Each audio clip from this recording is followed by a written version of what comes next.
Happy Wednesday, everyone, and welcome to the world of tariffs. Trump has been terrifying the rest of the world and its leaders for the last several days with all these talks of levying more tariffs in response to China and levying blanket tariffs on Europe and South America and everyone else in the world. And it's kind of confusing to know what's even going on. So we're going to break down what's been going on up to the hour, because even this morning, a bunch of things happened that are worth making sense of. But before I get into any of that, I just want to acknowledge that I am not a macroeconomist, and I don't know what Trump's plan is and we should expect it to produce as results. Or rather, I should say, I know what he said the plan is, but I don't know what the plan actually is because I'm not in private meetings, nor am I equipped to actually evaluate the efficacy of macroeconomic strategy. That said, I want to treat this as an invitation to look at how we think about presidential moves and how we evaluate complex strategy, because what I'm seeing is a lot of polarization that is built on very different perspectives on whether people trust Trump, whether they think that he's strategic, or people think he's just a crazy man. So today I'm going to evaluate what's been going on and how the different trading partners that the US has been responding to the tariffs. But first, let's talk about what happened this morning. So this morning, Trump announced that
Oh my God.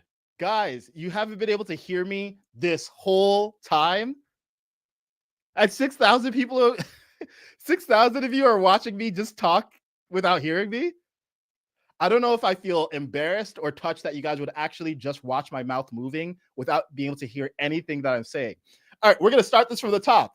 Happy Wednesday. Welcome, everyone. Can you hear me now? I'm going to look at chat. Can you guys hear me now? Okay, this is just hilarious. Okay, that's going to make it into the end recording. Okay, happy Wednesday, everyone. Welcome to Nuance Now with Sound, so you can actually hear me. Today, we're going to talk about how Trump has been terrifying the other world leaders and creating wins for America. But we're also going to analyze why there's such different receptions to what Trump is doing between the political right and the left. Because some people are reporting that what Trump did earlier today, which is put in place a 90-day pause on tariffs on every country except for China, the left is reporting that as Trump caving. And the right is reporting that as part of Trump's plan. And I'm going to give you the perspective of the left and the perspective of the right, and actually give you my thoughts on who is actually more correct, because I don't think the truth is in the middle. I think one side clearly has more evidence to bear. So here's how the left is reporting this. And actually, as of a few hours ago, Gavin Newsom tweeted that Trump caved. So why do people like Gavin Newsom believe that Trump caved on this point? Well, the argument would need to be something like this. You would need to proceed from the fundamental premise that the amount of market reaction and reaction from world leaders that Trump has endured for the last several days has either been unanticipated or too great. And as a result, Trump has caved, and he's trying to save face with this announcement that he's putting in place a 90-day pause. That would need to be your argument.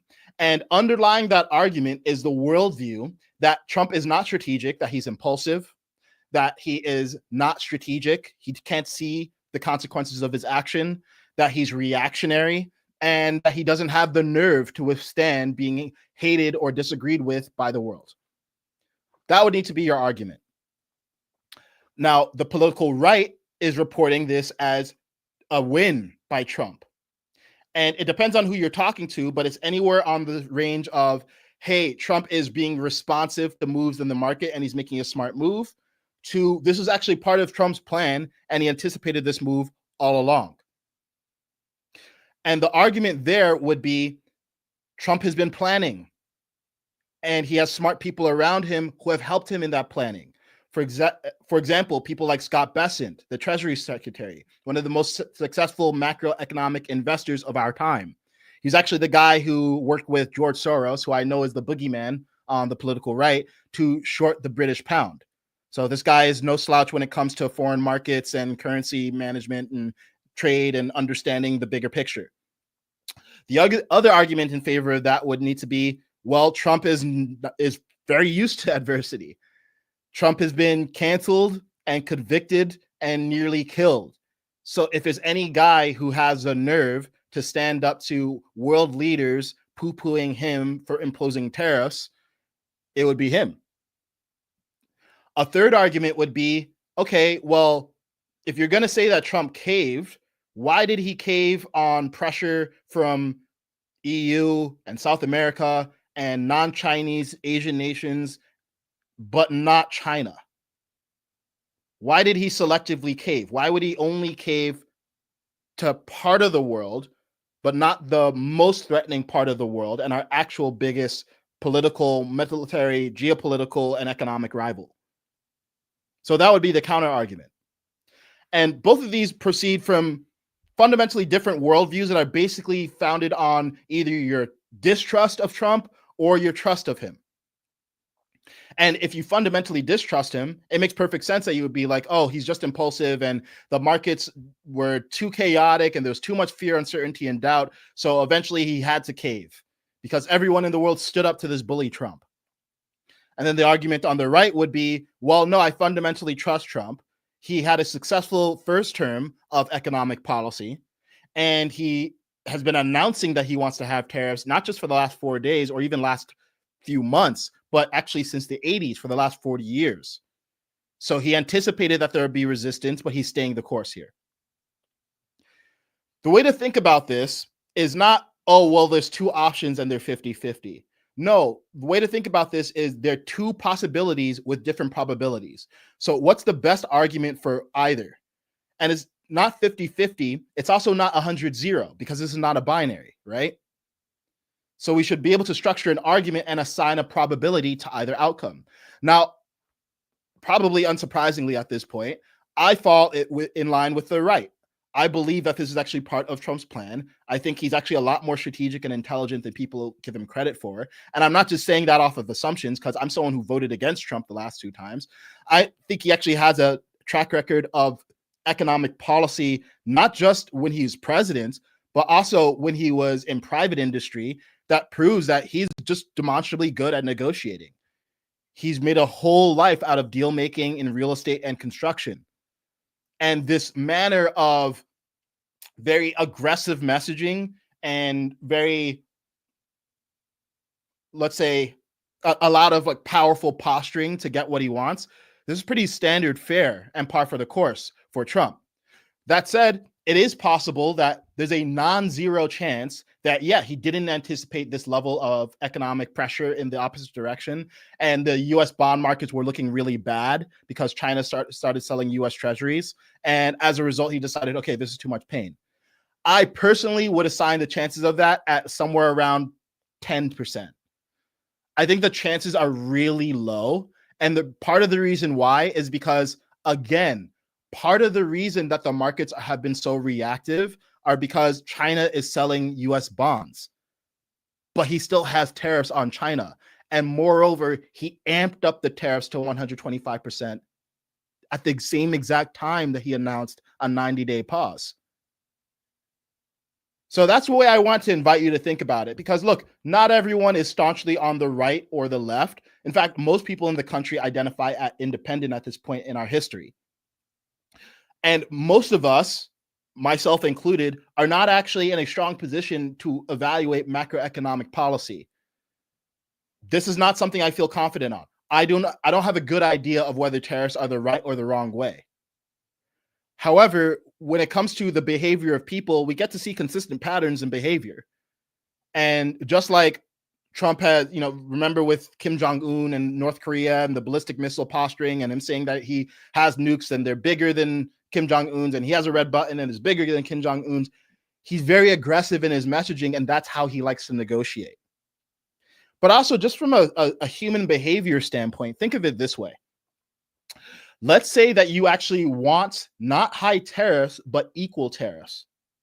Let's say that your end goal is to get Europe and China and South America and all these other trading partners to get their tariffs as close to zero as possible and actually bring their non-tariff, non-monetary barriers as close to zero as possible too. Because there are all sorts of regulations and restrictions that other countries impose on America that make it unattractive for American manufacturers and farmers to export their products. So it's not just about the tariffs, it's about other things that get in the way, but act like tariffs. Wouldn't it be more effective to show that you're actually serious and you're actually willing to levy tariffs than to just say, hey, please lower your tariffs, otherwise we're going to levy ours?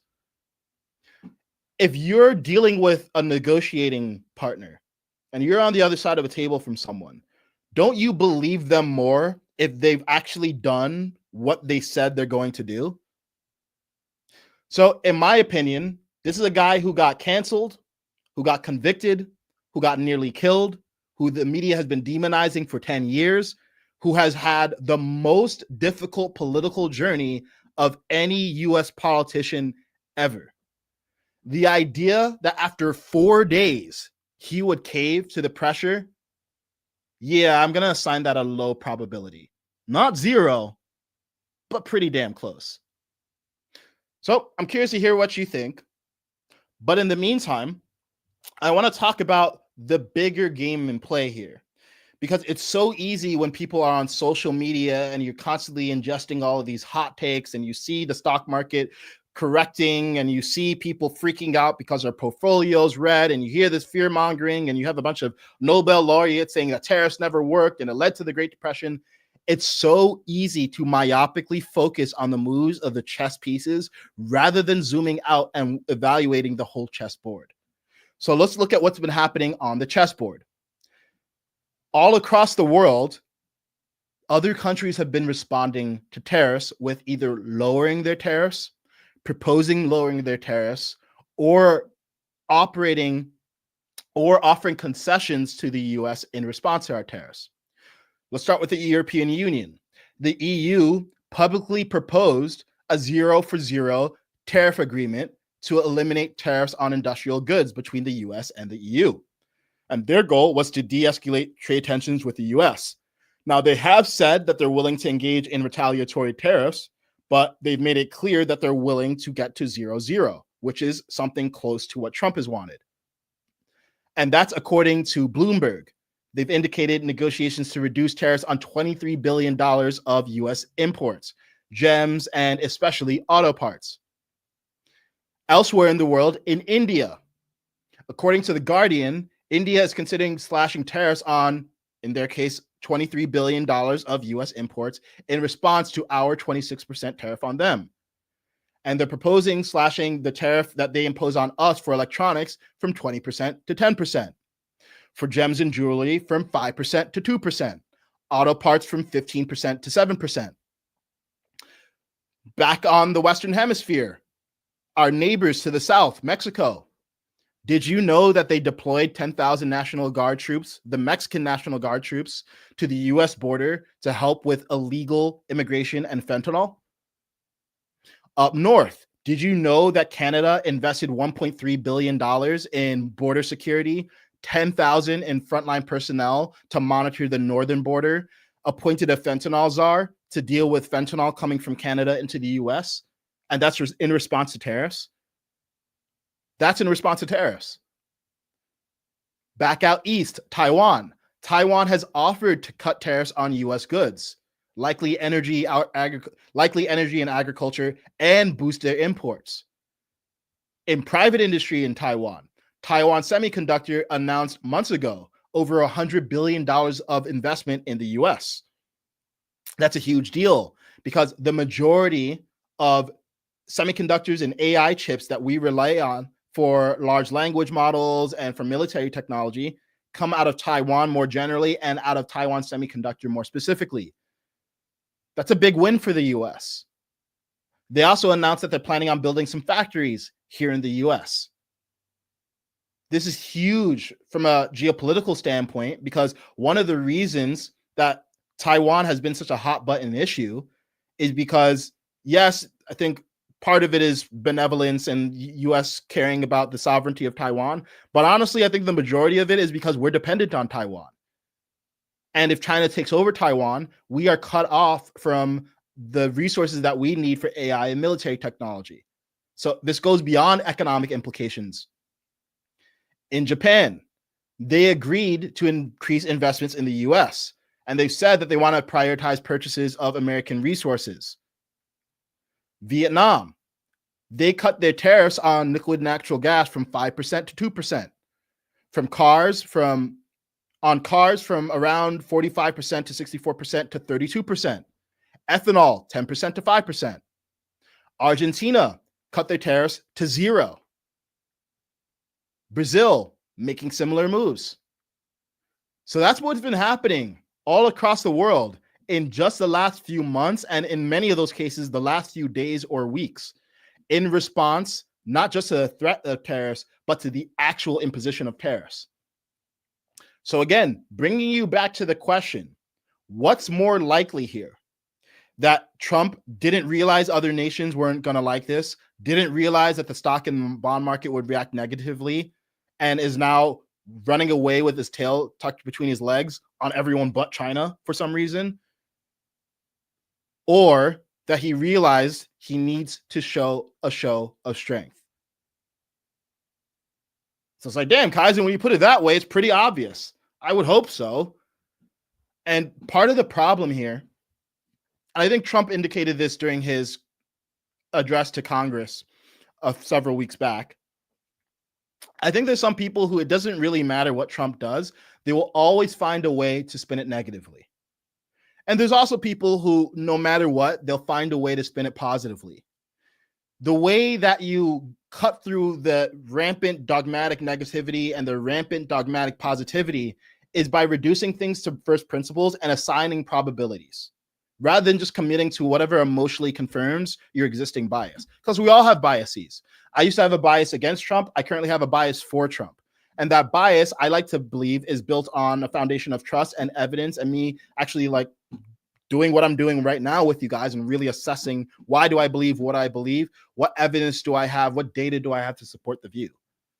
And that's difficult. So most people don't do that. I totally understand, because not everyone's life is about politics and cultural commentary like mine. But when you're not sure, the thing I invite you to do is just try to construct the best argument for and the best argument against, and just see what argument actually seems the most foolproof.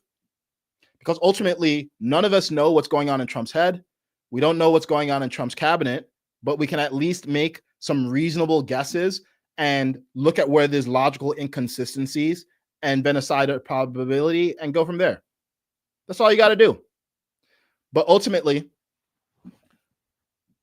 what will make us all better thinkers in this incredibly confusing time of media and social media and misinformation, disinformation, and just everyone spinning things to serve their own agenda, is thinking in terms of second order consequences and longer timelines, and actually differentiated timelines. So when I say second order consequences, what I mean is that first order consequence is saying, okay, in response to A, you do B. Right? So in response to A, me threatening tariffs, you do B. Say, if you do tariffs, I'm going to tariff you. Right? So that's what happens. It's just an immediate response to what your stimulus is. But the second order response is the thing that happens after the initial response. Because immediately, of course, when Trump said he's going to put in place tariffs, all these European politicians and economists and Chinese leaders and all these other people are going to say, well, we're going to retaliate. Because of course they're going to do that. What are they going to say? They're not going to say, oh, of course, you know what? We have been screwing over America. We are going to cave here. Let's just lower our tariffs, even though the reason that we have tariffs on the United States is because it obviously benefits us. So funny how everyone's upset about U.S. imposing tariffs without asking the question, well, why are other nations imposing tariffs on us? Because it's been aligned with their self-interest. So now we're doing what's aligned with our self-interest. But the second order consequence is these nations actually have to take a hard look, evaluate, okay, well, if U.S. was serious and they actually did impose tariffs, how would that impact my local economy? And once you start looking at the data, the fact of the matter is, America is the boomer of the world's production. We are the biggest buyer of the world's goods. We all hear about GDP. We hear about GDP numbers all the time, right? Well, our gross consumption is also really high, about $20 trillion. So many people see, oh my God, China is going to impose these tariffs and they're going to end our film industry, and it's these American businesses, it's gonna cut into their bottom line. All these things matter, right? And there's obviously a balance, because we don't want to enter a recession or a depression just to rewrite the global order. But we have a lot more leverage than I think a lot of people realize. And honestly, on a more emotional, speculative note, I feel like a lot of people just don't want America to win. I think we're having a crisis of the enervation of the national spirit that's been creeping on us for the last several decades. And it feels like some people will just view America as the bad guy, even though they live in America, no matter what. And I directly experience this. I experience this a lot when I interact with younger people too. There's always this sense of American shame. Even in some areas, I live in LA, it's rare to see an American flag around. It's really sad. And from that very negative outlook, and I think, by the way, I think it's a projection of how these people view their own lives. And it's really sad. I'm not saying that to punch down on them. I think it's just like people, they feel shame. They don't feel proud of themselves. They feel ashamed of their country. They feel ashamed of their community. They feel ashamed of their race. They feel ashamed of their gender. They feel ashamed of everything. So they constantly spin everything negatively. And when they see someone who's actually a genuinely positive person, it's ironic, because as much as Trump can be pernicious and he can be hostile when he's in the ring with other politicians, I do think he's a genuinely positive person. I think he likes to create things. He's a very high energy, positive person. I think a lot of people, they see positivity and they think it's negative. That's the crazy thing about it. When you're in a negative worldview, everything appears negative. So that's one of the sadder things. I just on a personal level, I wish people could just, I don't know, Trump is our president now. Maybe just give a little bit of trust, a little bit of advocacy of what our commander-in-chief is trying to do for us. But somehow people will they'll just speculate around bad faith motives, which I think is a really bad premise for life, by the way. I think proceeding from the basis that people are trying to screw you over and that people are bad, I think is a really unhealthy way to approach your life. It doesn't mean that there's not some people who are bad and will try to screw you, but assuming that of every person that you meet and people that you don't even meet is a sure route to misery. It's a sure route to not having bad relationships. It's a sure route to isolating yourself. Like, what a scary way to live. You think everyone's out to get you. But some of these people will assume, oh, well, Trump is doing this because he's trying to enrich his billionaire buddies at the expense of the American people. And he's actually facilitating insider trading. Well, to those people, I would point out that Trump is actually the first president in recent memory who actually became poorer after serving in office. His net worth actually went down. Obama went from, was he even a millionaire, multimillionaire? Maybe he was because of his book, The Dreams of His Father. But he went from being at best a 7-digit millionaire to a 8-figure millionaire when he left office. I'm not saying there's anything wrong with that. I'm just trying to draw the contrast between other politicians who became president and became richer and Donald Trump has only gotten poorer, only had his family attacked, had his home ransacked by federal law enforcement, has been desecrated in the media for the better part of a decade, had a great life before he served, and now we're saying that, yeah, he's president so that he can enrich his billionaire buddies. Again, is there a non-zero possibility that that's true? Yeah. And it's low. At least it's lower than the alternative, which is, I think he's actually just trying to do what he thinks is best for America. At this point in his life, money is not going to make a bigger difference in his life because he's already a 78-year-old multi-billionaire and has been for a very long time. He's going to die soon. He's got to be thinking about death, and he's got to be thinking about what is the legacy that I want to leave, not just for America, but for my grandchildren and my children and everyone who comes after me. So maybe we could assume good faith, and maybe you still think it's bad execution, which is a reasonable point. Maybe you think that the way that he executed these tariffs and executed the messaging could have been better. And if that's your argument, my question would be, what should have been done better? What should he have been doing differently? Recently on X, Bill Ackman, the famous investor, who is an incredibly smart and accomplished guy, he's been critiquing Trump's approach to the tariffs, not the tariffs in general, but the approach to tariffs. And he was actually one of the people saying, hey, he thinks there should be a 90-day pause.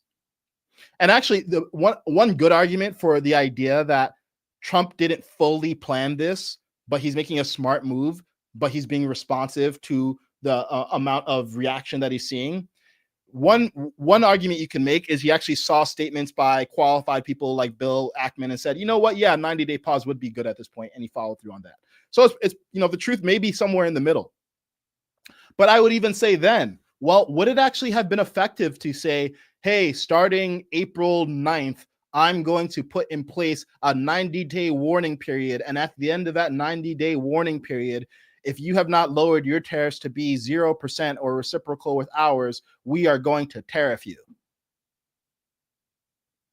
Does that move you? Does that sound as emotionally compelling? Does that sound as threatening at the negotiating table as, here's some tariffs, meet us here, otherwise we're going to tariff you harder? I know which one I would be more threatened by and more likely to actually get off my ass and address. So just think about this from, again, first principles, and not just the policy, but human behavior. Human beings respond to strength. Other world leaders respond to power.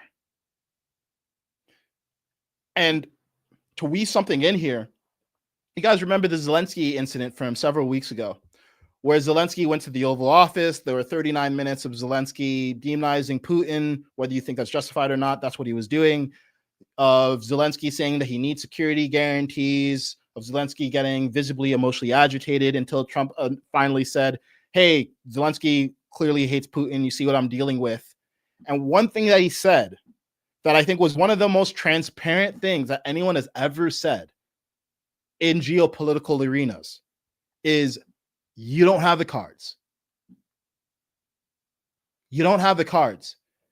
You might think you have the moral high ground. And there's a reasonable argument that, yes, Zelensky does have the moral high ground. You don't have power. And power is a universal language. Morality is a local language.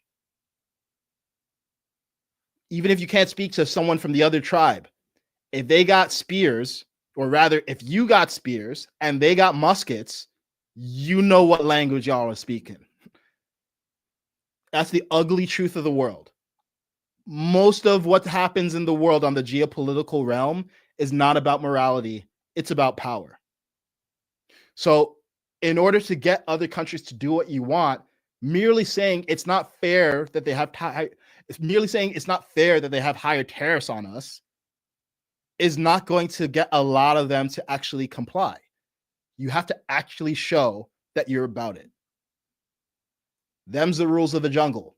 I didn't make them. And I find it personally refreshing that we have a president who I actually do believe is a moral good man. And that's actually crazy for me to say because I used to believe the complete opposite. At this point, I'm actually believe he's a moral, good human who's trying to do the right thing, trying to bring peace to the world, trying to end bombings and wars and all this other stuff, and demonstrably did that during his first term. And he's not naive. He understands the laws of the jungle. He's dealt with very dirty industries, construction, real estate, very, very dirty. A lot of people who don't care about anything but getting theirs. And he understands that, hey, to get respect from bullies, you got to be a bully yourself. Xi Jinping is never going to lower his tariffs because America asked nicely. In fact, none of these countries were ever going to lower their tariffs because think of their incentive. Their incentive is to do anything but that because tariffs have been working for them. And if they lowered their tariffs and that lowers revenue, they can lose their spot in government. So if they don't do what we want them to do, or rather, if they do what we want to do because of our power toward them, they might lose power because their citizens vote them out of power. We just got to be realists. But I think a lot of people were so unused to hearing politicians be truthful and speak about the game of power that humanity runs on, that when we hear someone being honest, it's triggering. And ironically, the people who are the most truthful often get accused of lying the most because people are so used to lying that they can't even recognize the truth when it's told to them. And I think that Trump is largely truthful, very honest to a political fault. It gets him in a lot of trouble, but it also resonates with a significant part of the country that is tired of politicians who say one thing and then do another. And on that note, I want you to watch this video from Chuck Schumer and Nancy Pelosi years ago saying that they want tariffs to be fair. What happened? Check this out.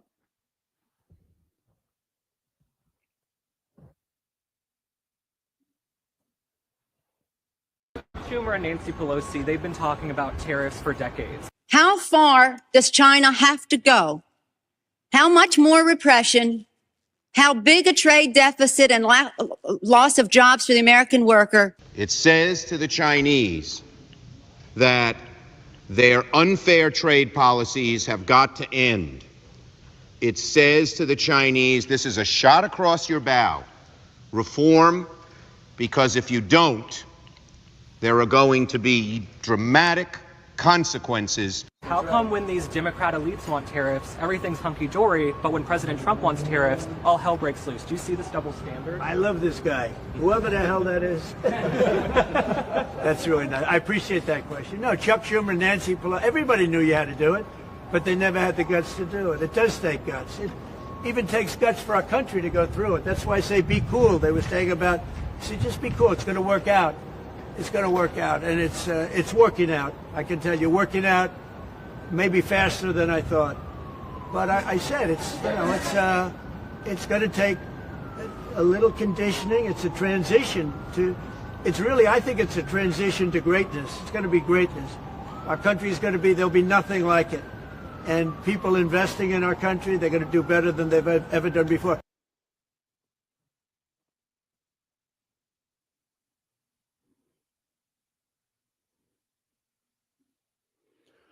So,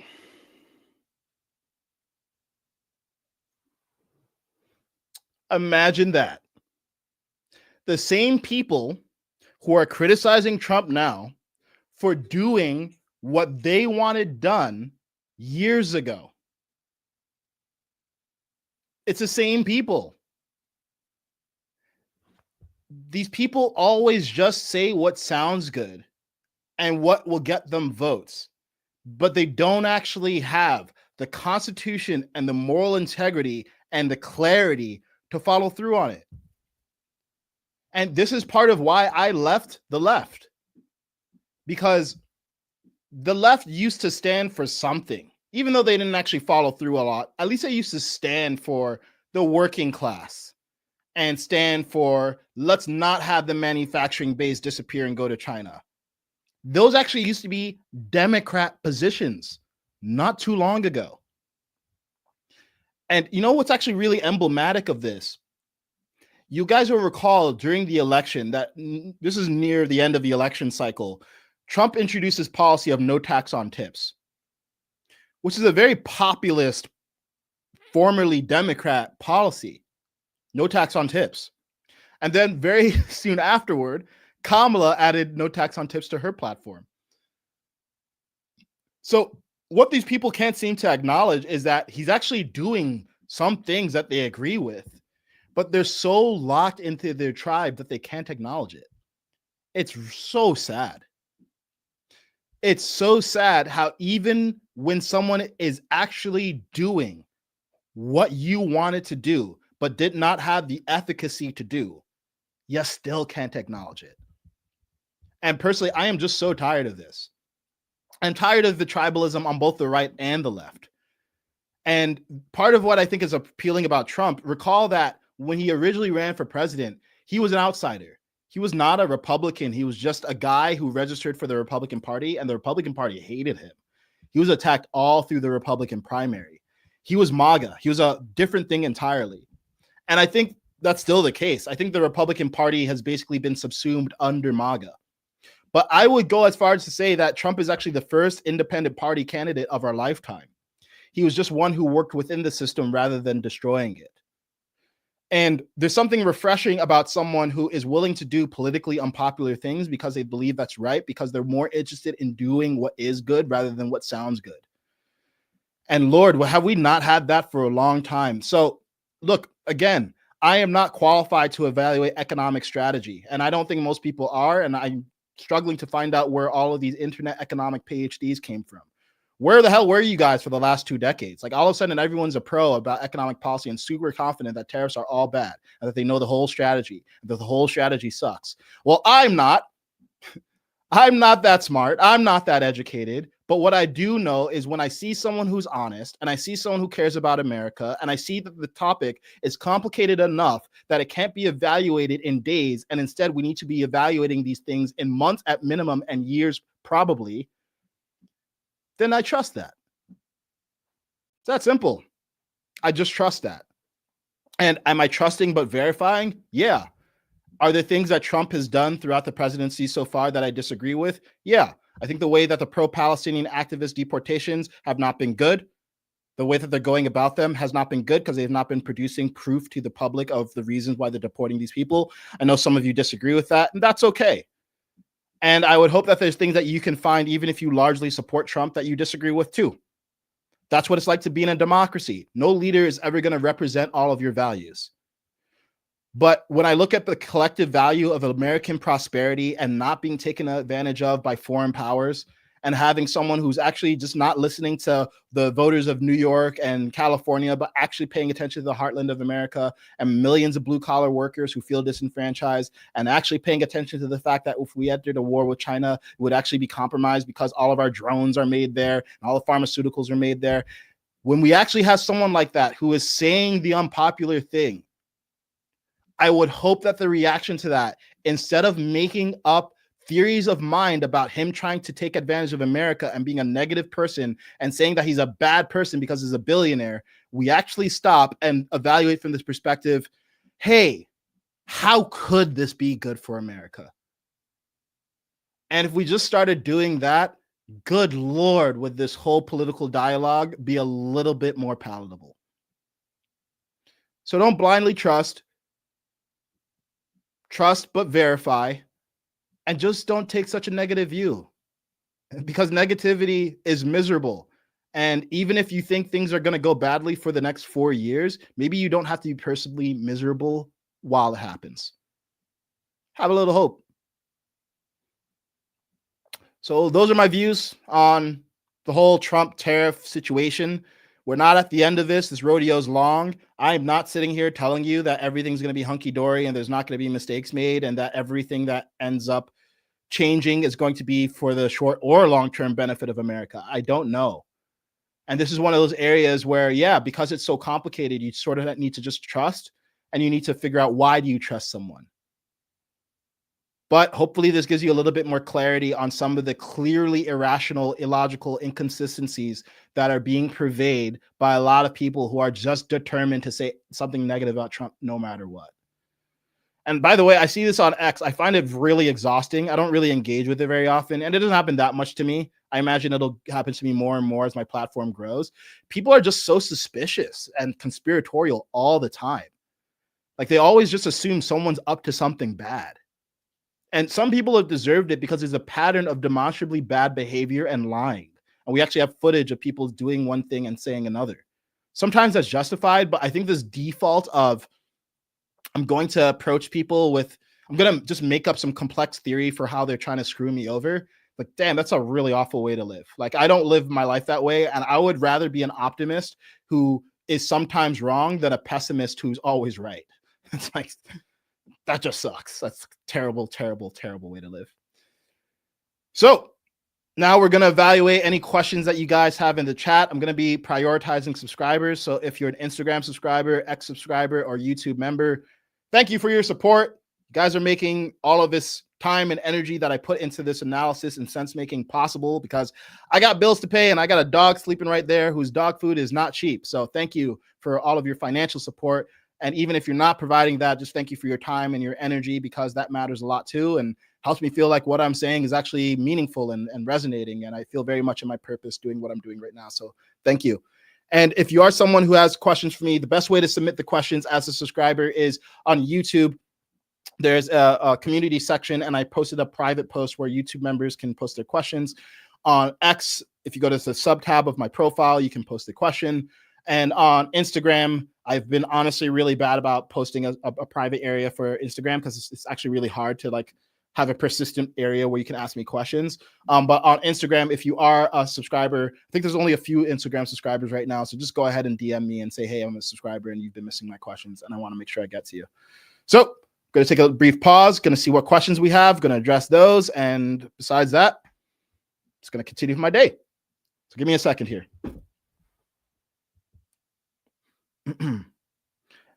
And sometimes if you're just in the chat and I notice that you're a subscriber, I'm going to answer the questions. So sometimes you'll hear me call out someone and say, oh, this is a sub.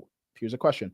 But I don't actually have a way of seeing that you're a subscriber in the chat. I just see names. I don't see any sort of demarcation. So if you're a subscriber in the chat and you've been asking questions and I've been missing you, send me a DM. It's like, hey, you keep missing me. But I get a lot of DMs, and honestly, stuff gets lost in my DMs. So the best way to do it is post in the private thread. Okay, let's look at the chat here. See what y'all are saying. Okay, good. People, my microphone is working. Thank God. Aurora Sky said you said that at 146 though. I think my mic has been working for a while, right, guys? think it's been working for a minute. I'm still, you know what's hilarious? I started off this stream with my mic not working for like the first 15 minutes, and I have the most people watching ever. It's wild. Can I be honest with you guys too? People are really mean on the internet, and I think it's because they're mean to themselves. I think that's a reflection of their internal self-talk. So I don't like take it personally. I realize people are just venting, and a lot of people feel in pain and they feel frustrated with their life. So they project that on other people, and I'm an easy target because I'm here sitting here talking, and people will say stuff like you're a grifter or whatever, and I don't like that. And it's like, it doesn't, but it also doesn't even make sense when people say stuff like that, because it's like, you guys literally, like, people who subscribe to me, you're just subscribing to me because you like what I'm saying, right? Like, I don't have a paywall on any of my stuff. I'm going to do that eventually because I do want to give people who pay money to me extra value. But it's kind of weird how everyone calls everyone who's trying to make a living, spreading ideas and giving out content and doing the majority of that for free, a grifter. Like, what the hell does that word even mean anymore? Anyway.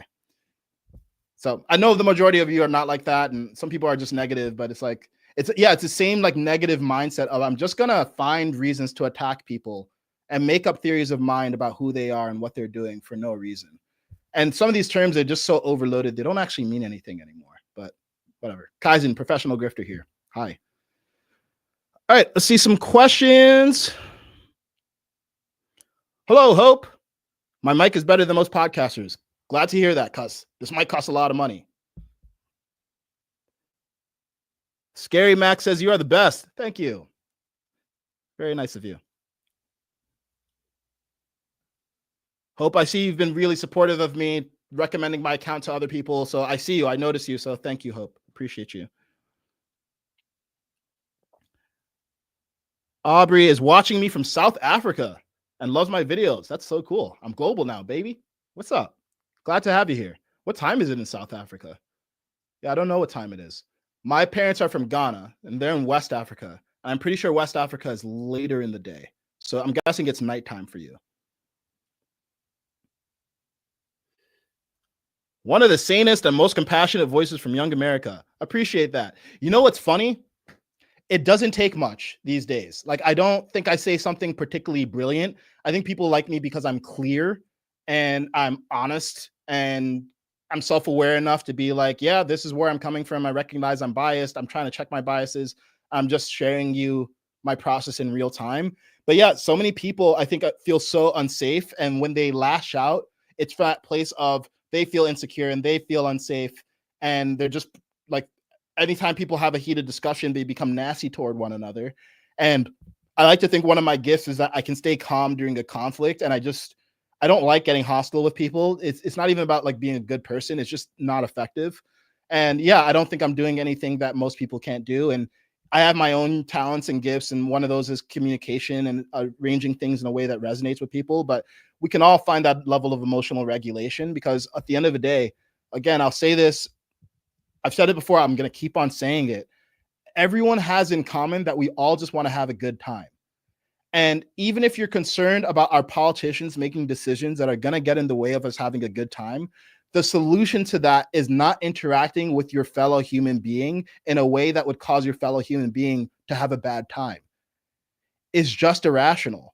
So no matter how much we disagree with each other as people, insulting each other, name calling, being nasty toward one another is literally never called for. Now, you can be stern, you can be firm, you can check people who are behaving in a way that's unacceptable, but we can do that without being nasty. So I appreciate that you receive me as being sane and compassionate, because I think that's one of the things that I think I can bring the most, and one of the things I think is actually the most needed. There's plenty of smart people out there, guys. There's plenty of smart people on the internet. What we don't have is as many people who are emotionally intelligent as well as intelligent. That's rare. So let's celebrate more of that. Emma says, thank you. You're welcome.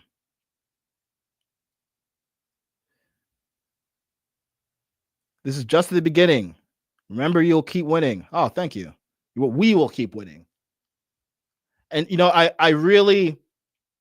admit there's a petty part of me that wants to say, I told you so, but not the I told you so that a lot of people who voted against Trump have. Because I feel like some people, it almost feels like they're just waiting for the country to fall apart just so that they can say, I told you so.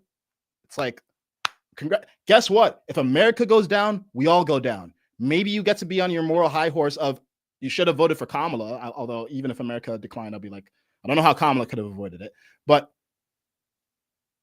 yeah, I don't see why you would be rooting for that, which it seems like many people are secretly are. But yeah, there's a small part of me that's like, I want to say I told you so because we're all winning so freaking hard that life is just so clearly better.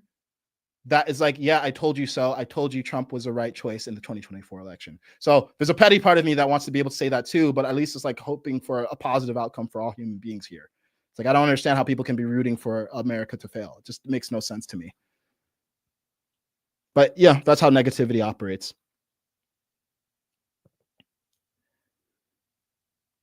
Let's see.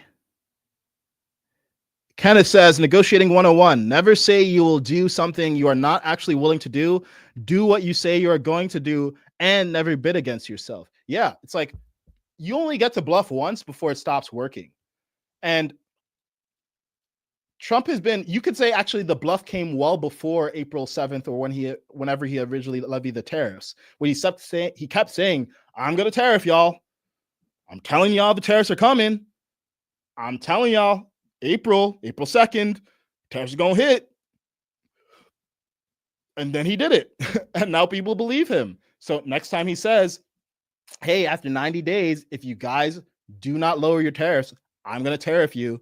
Do you think people are more or less likely to respond to his threats? Right? A lot of people, it almost, maybe some people, I guess maybe a lot of people just don't have a lot of experience negotiating. I think majority of people, maybe they've just like never operated a business, or negotiation is something that I think a lot of people avoid because it can be really uncomfortable because it's a form of confrontation and conflict. Maybe some people think that the way that you negotiate is by just letting people know what you want and you appeal to the angels of their better nature.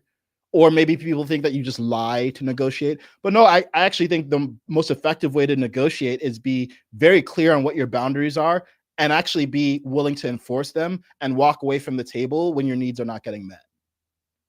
There's definitely some gamesmanship and not making it clear all the cards that you're playing, kind of like a poker game. I wouldn't call it dishonest, but being withholding of the cards that you have. But yeah, you need to actually show that you have power if you're going to play with power. So that's a great comment there. Oh my God, 12K people today. That's great. So cool. Why are there so many people here today? Is it because of, are people just like excited over tariffs, or am I particularly good today? Am I just on fire today? I don't know. I kind of want to stay here forever, but I don't really have anything else to talk about. So, and usually these streams are an hour, so we are going to wind down soon. After just checking out a few more comments here. Wisdom says the last statement about optimism versus pessimism was flaming heart, flaming heart. Thank you. Yeah,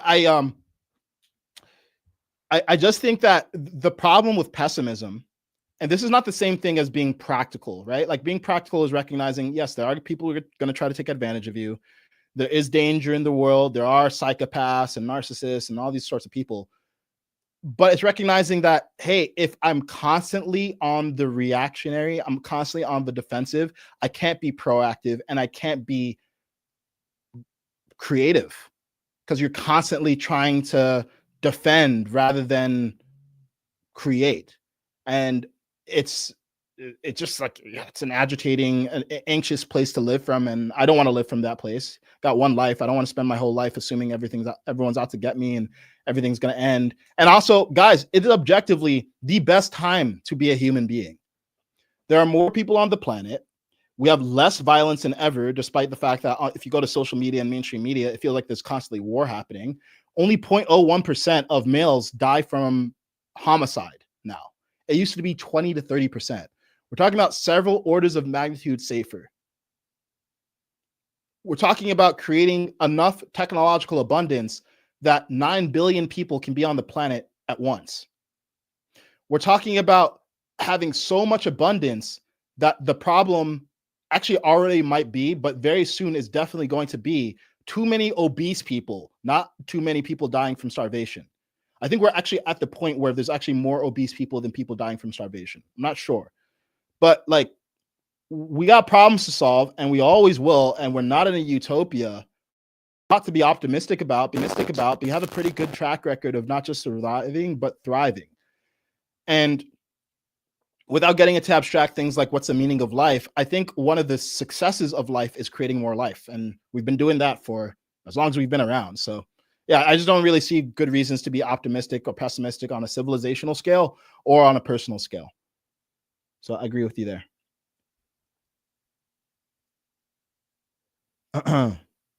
Piper says, seen my videos, but never live. I'm glad you got to see me live. I am here on Mondays, Wednesdays, Fridays at 1 p.m. Pacific. So if you want to catch me live, those are the days. On YouTube, you can catch the full unedited live video of these sessions as well, complete with my stutters and moments where I forget my facts and all that stuff. And I often take segments from this and I clip it into an edited video with references and the receipts so that you can see the things that I'm referencing. So my YouTube channel at That's Kaizen, if you just search for, well, I guess the @ That's Kaizen, it's the best way to catch up on the archive of these videos if you can't watch them live. But I'm glad that you're here in person.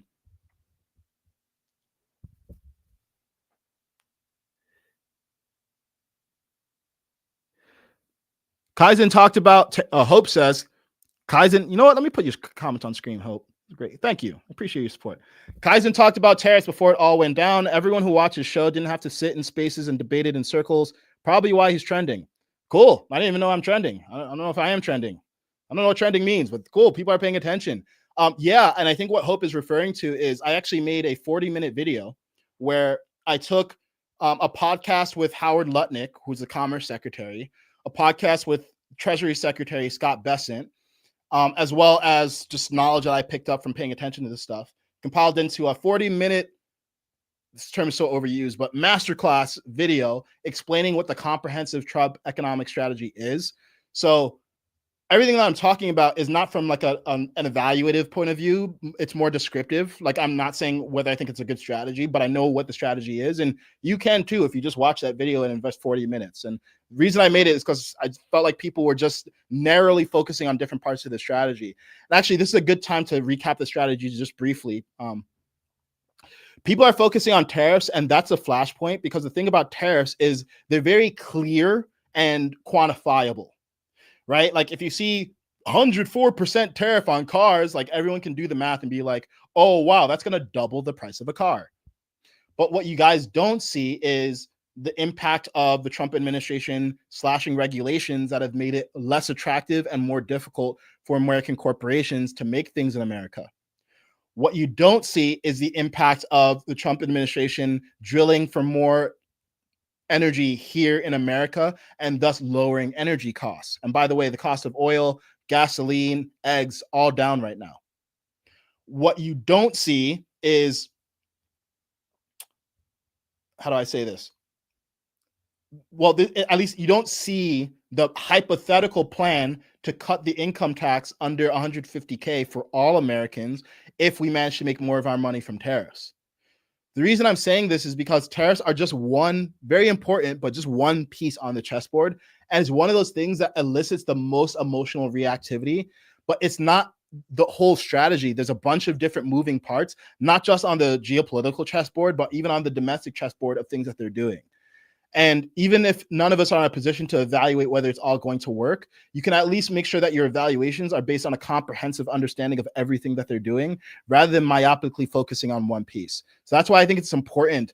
So many people are like jumping so quickly to high conviction statements about how things are going to play out, rather than curiosity about what are all the chess pieces that are in play. So really encourage you guys to check out that video. And thank you, Hope. How do I remove your comment here? Guess you guys are just going to have to see Hope's comment forever because I don't know how to remove it. Okay, there you go. Inflorescence says, love the content. Thank you. I appreciate you.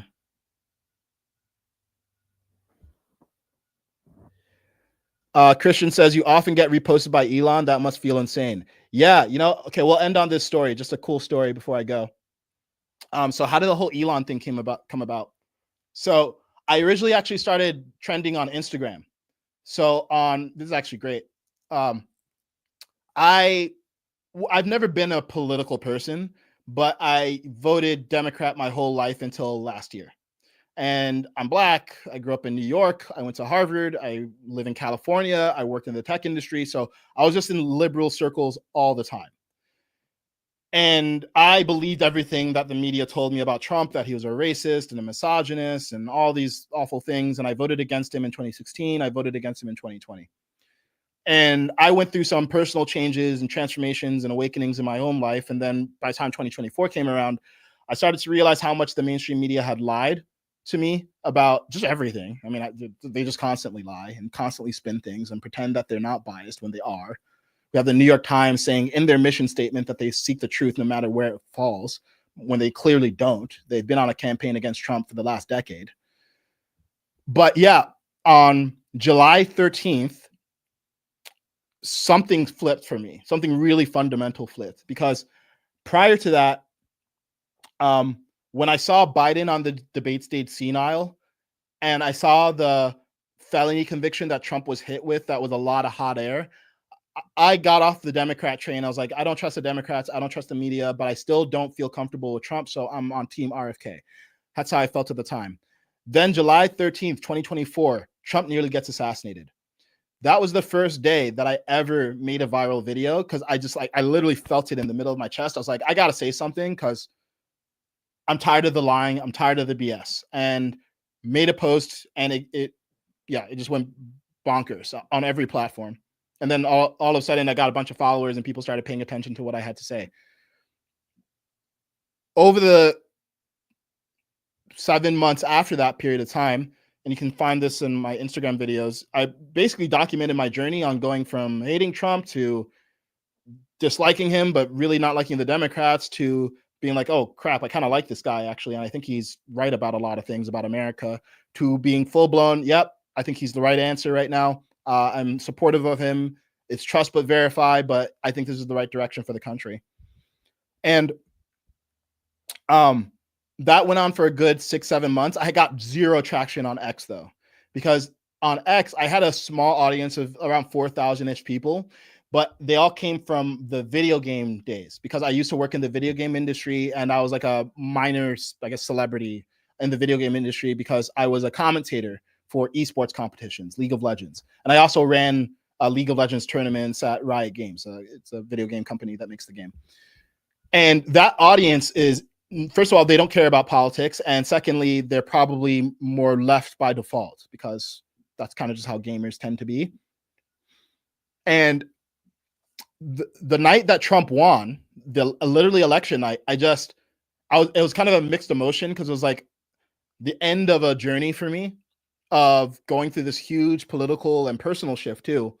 And it felt bittersweet, because I was like, damn, well, now I've like potentially alienated everyone who have just like come out of the closet as a Trump supporter. And where do I even go from here? Like, what's the point? Like, yeah, I got some more followers on Instagram, but like, what's even the point? But I had an election night watch party with some friends. They came over. And then at the end of the night, everyone was gone. I was just sitting with the feelings and reflecting on the whole journey. I just felt really inspired and optimistic about the future. So I recorded a video, and the video was like so grainy and low quality, but it came from the heart.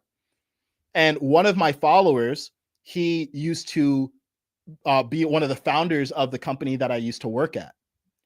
And he had been following my political journey with some interest, and he knew Elon personally.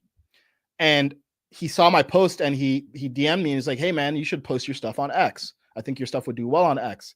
And I told him, hey, yeah, well, I just been cross posting my stuff to X, but it went nowhere. I'm talking like dozens of views at best.